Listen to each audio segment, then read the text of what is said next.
একটু শর্ট লুম না স্বাস্থ্য পরিষেবা উন্নত করতে বেতন প্রদান করতে হবে। হাসপাতালে ক্যাজুয়াল ওয়ার্কারদের এখনো নিয়মিত বেতন প্রদান করতে হবে। হাসপাতালে সাফাই কর্মীদের জন্য 18,000 টাকা বেতন প্রদান করতে হবে। আপনারা জানেন আমাদের রাজ্যে স্বাস্থ্য ব্যবস্থা তলানিতে।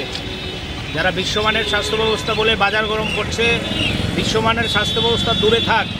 আমাদের রাজ্যে বামফ্রন্ট সরকার থাকার সময় স্বাস্থ্যের যে ফেসিলিটিগুলো ছিল সেই ফেসিলিটিগুলো আজকে কোনো কিছুই মানুষ খুঁজে পাচ্ছে না। আমাদের রাজ্যের প্রধান রেফারেল হাসপাতাল জিবি অবস্থা শোচনীয়। আপনারা প্রতিদিন খবরের কাগজে বিভিন্ন নিউজ চ্যানেলে দেখছেন এই কী অবস্থা আমাদের এই জিবি হাসপাতালের মধ্যে। রোগীরা যারা আসছেন তাদেরকে ওষুধপত্র লিখলে তারা ওষুধ পাচ্ছেন না। সার্জিক্যাল যেখানে অপারেশন হয়, অপারেশনের যে সেলাই করার সুতো সেটা পর্যন্ত বাজার থেকে কিনে নিতে হয়। বাথরুমগুলোর অবস্থা ভয়ানক, জল পাওয়া যায় না, আগুন লেগে যাচ্ছে। এক কথায় একটা অভূতপূর্ব নৈরাজ্যের পরিবেশ এই রেফারেল হাসপাতাল জিবিতে। কিন্তু রাজ্যের যিনি স্বাস্থ্যমন্ত্রী তিনি আবার মুখ্যমন্ত্রী।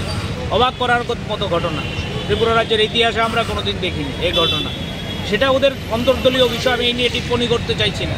কিন্তু আমরা জিজ্ঞেস করছি মুখ্যমন্ত্রী যিনি স্বাস্থ্যমন্ত্রী, যিনি প্রতিদিন বলছেন যে আমাদের বিশ্বমানের স্বাস্থ্য ব্যবস্থা, সেখানে প্যারামেডিক্যাল স্টাফ নিয়োগ হচ্ছে না 7 থেকে 8 বছর ধরে, ডাক্তার রিক্রুট হচ্ছে না, নার্স রিক্রুট হচ্ছে না, যদি কোথাও কোথাও হচ্ছে যে সিন্ধুতে বিন্দু অল্প। এই যে অবস্থা, এত শূন্যপদ কারা পূরণ করবে এই শূন্যপদগুলো? ওরাই তো ভিশন ডকুমেন্টে বলেছিল যে সরকারে আসি আমরা বছরে 50,000 করে আমরা রিক্রুট করব। আজকে ডাক্তারের পদ খালি, নার্সের পদ খালি, প্যারামেডিক্যালের পদ খালি। বিভিন্ন যে চতুর্থ শ্রেণী বেসরকারি বিভিন্ন কোম্পানিগুলো দিয়ে তারা হাসপাতাল চালানোর চেষ্টা করছে। খবরের কাগজের মধ্যে আমরা লক্ষ্য করছি ডাক্তারের জায়গায় বসে আছেন সুইপার। এই যে নৈরাজ্যের প্রতিবাদে সিপিআইএম উত্তর আগরতলা অঞ্চল কমিটি, এই এলাকার যে আমাদের পার্টির অঞ্চল কমিটি, তারা সিদ্ধান্ত করেছে আজকে সুপারের কাছে ডেপুটেশনে যাবে। এবং আমরা ডেপুটেশন প্রাথমিক পদক্ষেপ আপনাদের জানান দিতে চাই। ডেপুটেশনের পরও যদি এই সমস্যার সমাধানের উদ্যোগ না নেয় আমরা বৃহত্তর আন্দোলনে যেতে বাধ্য হব। শুধু লোকাল কমিটি না, আমাদের বৃহত্তর আমাদের যে কমিটিগুলো আছে তারা সবাই মিলে আমরা এই সরকারের টনক নড়ানোর চেষ্টা করব। আপনাদের কাছে আমরা যেটা বলতে চাই, এই সরকারটা হচ্ছে একটা প্রচারের সরকার, ফ্লেক্সের সরকার, বিজ্ঞাপনের সরকার। এই সরকার মানুষের জন্য কিছু করছে না, কোনো ক্ষেত্রেই না। শিক্ষা বলুন, স্বাস্থ্য বলুন, রাস্তাঘাট বলুন, এক ভয়ানক পরিস্থিতি। স্মার্ট সিটির নামে আমি আসার সময় দেখছিলাম গোটা শহর জ্যামে, অল্প বৃষ্টি হচ্ছে গোটা শহর জ্যামে আটকে গেছে। এই যে অচল অবস্থা কাটানোর জন্য তো মানুষকে কাউকে না কাউকে রাস্তায় নামতে হবে। আমরা সিপিআইএম মানুষের প্রতি দায়বদ্ধ। ধর্মনগর থেকে সাবরুম পর্যন্ত আমরা সিদ্ধান্ত করেছি মানুষের সমস্যা নিয়ে রাস্তায় থাকবো। আজকে এই সমস্যাগুলি নিয়েই আমরা সুপারের কাছে আমাদের নেতৃত্বরা যাবে ডেপুটেশনে। আপনাদের কাছে এই জন্যই আমরা ডেকেছি। Thank you. এদিকে একটা প্ল্যাকার্ড নাই।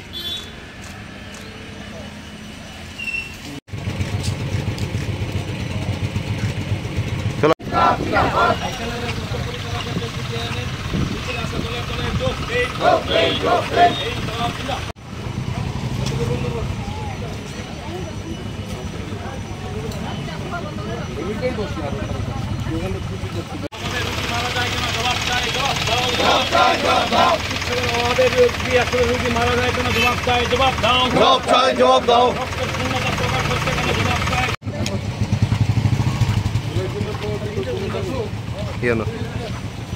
একটু শর্ট লুম না স্বাস্থ্য পরিষেবা উন্নত করতে বেতন প্রদান করতে হবে। হাসপাতালে ক্যাজুয়াল ওয়ার্কারদের এখনো নিয়মিত বেতন প্রদান করতে হবে। হাসপাতালে সাফাই কর্মীদের জন্য 18,000 টাকা বেতন প্রদান করতে হবে। আপনারা জানেন আমাদের রাজ্যে স্বাস্থ্য ব্যবস্থা তলানিতে। যারা বিশ্বমানের স্বাস্থ্য ব্যবস্থা বলে বাজার গরম করছে, বিশ্বমানের স্বাস্থ্য ব্যবস্থা দূরে থাক। আমাদের রাজ্যে বামফ্রন্ট সরকার থাকার সময় স্বাস্থ্যের যে ফেসিলিটিগুলো ছিল সেই ফেসিলিটিগুলো আজকে কোনো কিছুই মানুষ খুঁজে পাচ্ছে না। আমাদের রাজ্যের প্রধান রেফারেল হাসপাতাল জিবি অবস্থা শোচনীয়। আপনারা প্রতিদিন খবরের কাগজে বিভিন্ন নিউজ চ্যানেলে দেখছেন এই কী অবস্থা আমাদের এই জিবি হাসপাতালের মধ্যে। রোগীরা যারা আসছেন তাদেরকে ওষুধপত্র লিখলে তারা ওষুধ পাচ্ছেন না। সার্জিক্যাল যেখানে অপারেশন হয়, অপারেশনের যে সেলাই করা সুতো সেটা পর্যন্ত বাজার থেকে কিনে নিতে হয়। বাথরুমগুলোর অবস্থা ভয়ানক, জল পাওয়া যায় না, আগুন লেগে যাচ্ছে। এক কথায় একটা অভূতপূর্ব নৈরাজ্যের পরিবেশ এই রেফারেল হাসপাতাল জিবিতে। কিন্তু রাজ্যের যিনি স্বাস্থ্যমন্ত্রী তিনি আবার মুখ্যমন্ত্রী। অবাক করার মতো ঘটনা, ত্রিপুরা রাজ্যের ইতিহাসে আমরা কোনোদিন দেখিনি এই ঘটনা। সেটা ওদের অন্তর্দলীয় বিষয়, আমি এই নিয়ে টিপ্পণী করতে চাইছি না।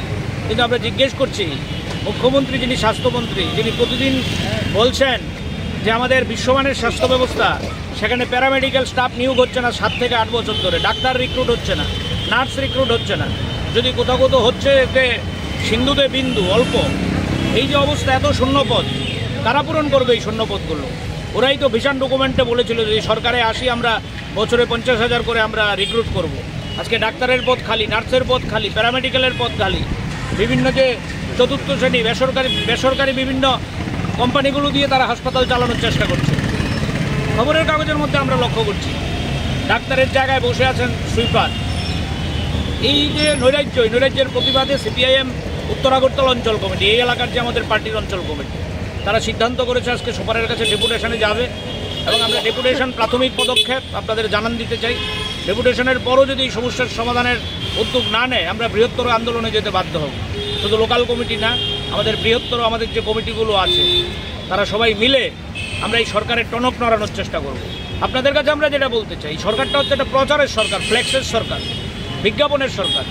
এই সরকার মানুষের জন্য কিছু করছে না, কোনো ক্ষেত্রেই না। শিক্ষা বলুন, স্বাস্থ্য বলুন, রাস্তাঘাট বলুন, এক ভয়ানক পরিস্থিতি। স্মার্ট সিটির নামে আমি আসার সময় দেখছিলাম গোটা শহর জ্যামে, অল্প বৃষ্টি হচ্ছে গোটা শহর জ্যামে আটকে গেছে। এই যে অচল অবস্থা কাটানোর জন্য তো মানুষকে কাউকে না কাউকে রাস্তায় নামতে হবে। আমরা সিপিআইএম মানুষের প্রতি দায়বদ্ধ। ধর্মনগর থেকে সাবরুম পর্যন্ত আমরা সিদ্ধান্ত করেছি মানুষের সমস্যা নিয়ে রাস্তায় থাকবো। আজকে এই সমস্যাগুলি নিয়েই আমরা সুপারের কাছে আমাদের নেতৃত্বরা যাবে ডেপুটেশনে। আপনাদের কাছে এই জন্যই আমরা ডেকেছি। Thank you. এদিকে একটা প্ল্যাকার্ড নাই।